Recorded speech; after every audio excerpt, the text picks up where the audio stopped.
Salut tout le monde. Alors aujourd'hui on va voir un petit peu if et case. En fait ce sont deux moyens de faire des tests et sous leur forme simple eh bien on peut utiliser soit l'un soit l'autre. Donc on va revenir là où on en était la dernière fois. Voilà. On a vu que on avait une variable globale ici,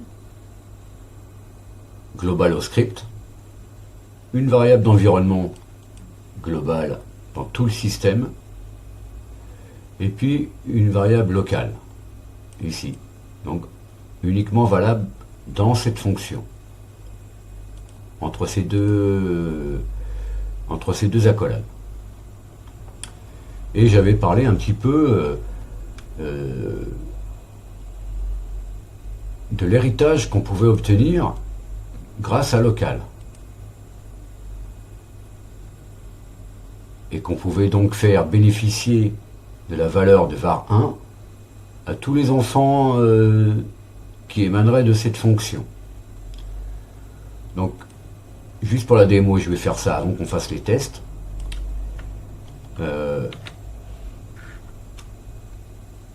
Je vais enlever donc ceci, puis je vais le mettre dans une autre fonction qu'on peut appeler prompt child, c'est-à-dire l'enfant de prompt.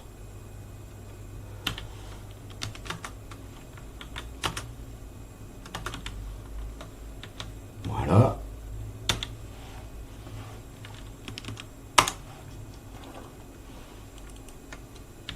Et donc ici, j'appelle ma deuxième fonction.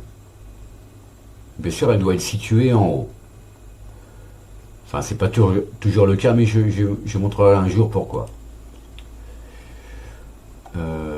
Donc, que fait le shell? Il arrive ici. Hop, tout ça, c'est mis en mémoire, quelque part. Et ensuite, on appelle prompt. Prompt. Voilà. On nous demande notre nom. Dans le terminal, on rentre notre nom, ce qui va peupler la variable var1. Et ensuite, on va essayer de faire appel à notre var1 dans une fonction externe, mais qui est appelée depuis notre première fonction. Donc normalement, devrait hériter de ce qu'on a rentré ici. Ok, donc on va tester.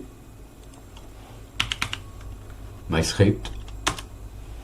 Donc là, on nous demande notre nom ici, votre nom. Je mets, pourquoi pas, Pascal. Hello Pascal. Donc j'ai bien hérité de la variable qui a été peuplée dans cette fonction-là. Donc là, c'était juste un petit peu pour la démo. Comment faire pour faire hériter des sous-processus quelque part d'une fonction dans une autre. Ok. Alors maintenant, puisqu'on a toujours nos deux fonctions, on va rester avec ça. Et puis ici on va faire un test. Donc on va utiliser if, le if statement. Donc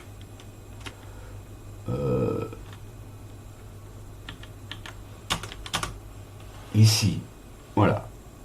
Donc si notre variable 1, si var1 est égal à Herbert, alors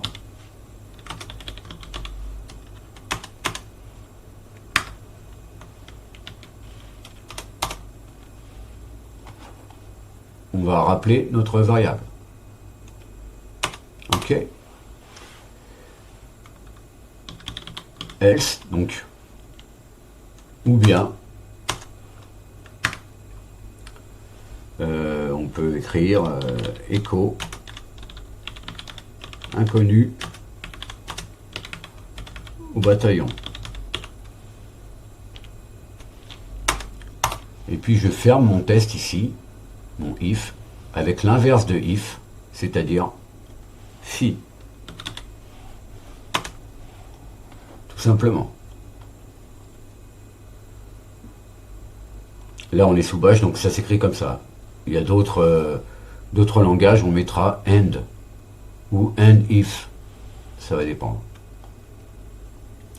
Donc là, on va voir si notre variable que l'on rentre ici correspond bien à Herbert, on devrait avoir hello Herbert.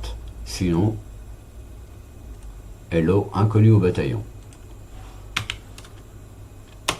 Ok, mon nom, bah, je teste donc Herbert. Hello Herbert.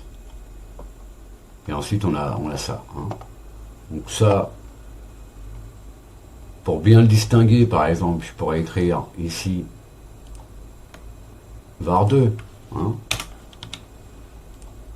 Voilà, on obtiendra la même chose. Mais c'est juste pour la distinguer. J'avais laissé tel quel pour qu'on voit bien que des variables peuvent porter le même nom et avoir des contenus différents. Ok, ça c'est avec un test. Mais on peut tester négativement. Admettons, si je veux nier ce test, donc est-ce que var1 n'est pas égal à Herbert, je vais mettre un point d'exclamation.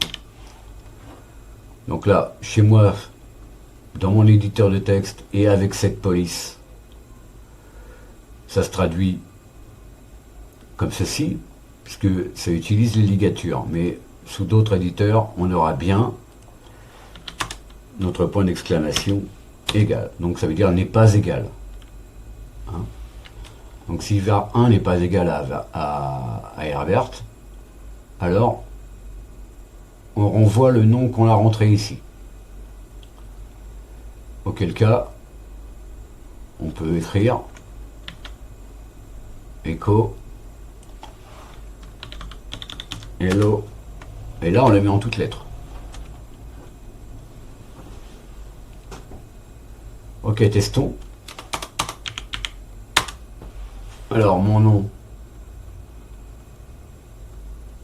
ok, donc Pascal, donc je rentre un autre nom, Pascal, hello Pascal, et ensuite hello Georges, et notre shell. Bon, c'est peut-être pas nécessaire que je garde ça là. Donc on aura juste hello Pascal. Voilà. Par contre, on peut écrire dans les deux cas.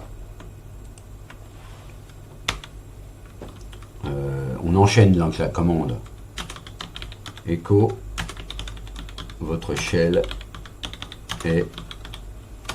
Et là, on a vu la dernière fois qu'on pouvait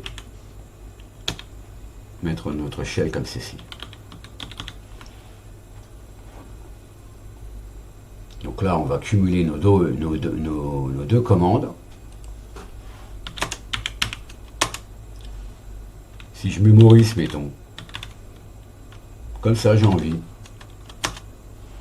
Hello Maurice, votre shell est bin bash. Donc voilà, effectivement. On a d'abord fait ça. Si ma variable n'est pas égale à Herbert, alors c'est ça qui s'est passé ici. Hello Maurice.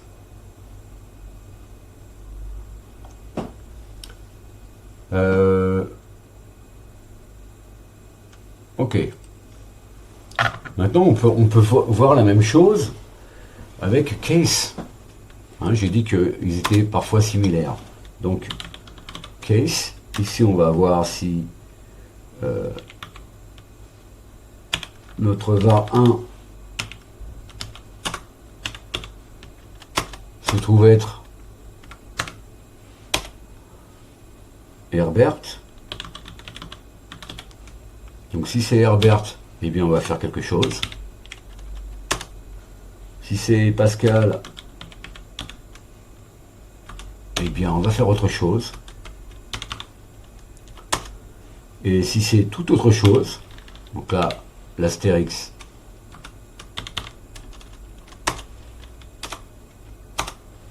Et donc là, on fait comme en haut, pour if, on a fini par phi, et pour case, on va finir par Isaac. Donc si c'est Herbert, on va faire ça. D'accord? Si c'est Pascal, on va faire la même chose, sauf qu'ici, ça sera Pascal.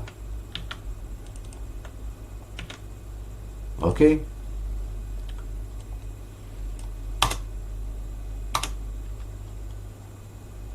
Et puis si c'est tout autre chose, bien, on va faire écho.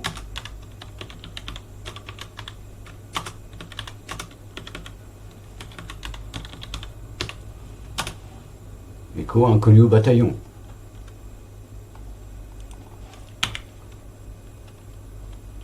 Donc là, je vais faire ceci, voilà.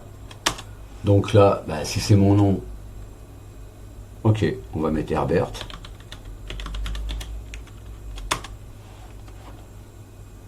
Salut Herbert, ok. Votre échelle est Binbash. Donc là, ça l'a mis, on voit que ça l'a mis directement sur une autre ligne. Hein. Bon, on aurait pu faire, si on n'avait pas mis écho ici, on met une virgule.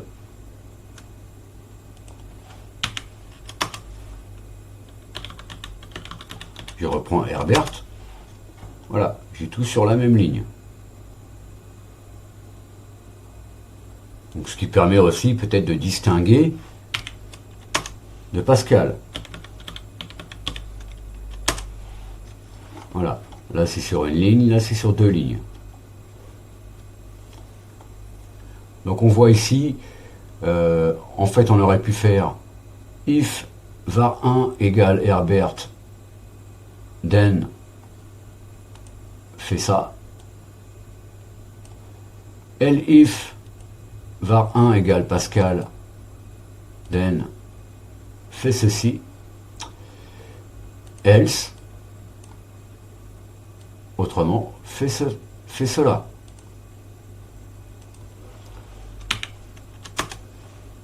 Donc là, je vais mettre Maurice, mettons. Et là, on me dit inconnu au bataillon, puisque je ne corresponds pas aux deux premières occurrences.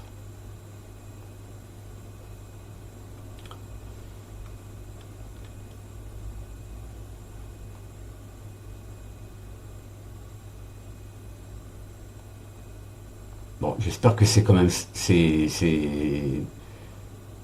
ça vous paraît simple. Hein. Ici, c'est pas très élaboré. Et on comprend bien ce que ça va faire. Soit avec un if, soit avec un case. Voilà, les amis, pour cette première vidéo de test. On va en faire d'autres, mais on utilisera donc les commandes qu'on a vues dans la précédente vidéo. Et puis, on pourra tester, par exemple, sur nos fichiers ici. Combien il y a de lignes dans ce document, combien il y a de documents .text, est-ce que ce fichier est plus récent que ce fichier-là, etc. Mais là, je voulais juste voir un petit peu la propagation de notre variable grâce à local ici. Et puis, les tests simples qu'on pouvait faire avec if et case. Les tests ou les choix, en fait, ça va dépendre. Ok, je vous dis donc à la prochaine pour d'autres aventures et on verra plus, on fera plus des tests avec if et donc ce qui pourra correspondre à la commande qu'on a vue test, d'accord. Donc on testera tout ça la prochaine fois. Allez, portez-vous bien, salut.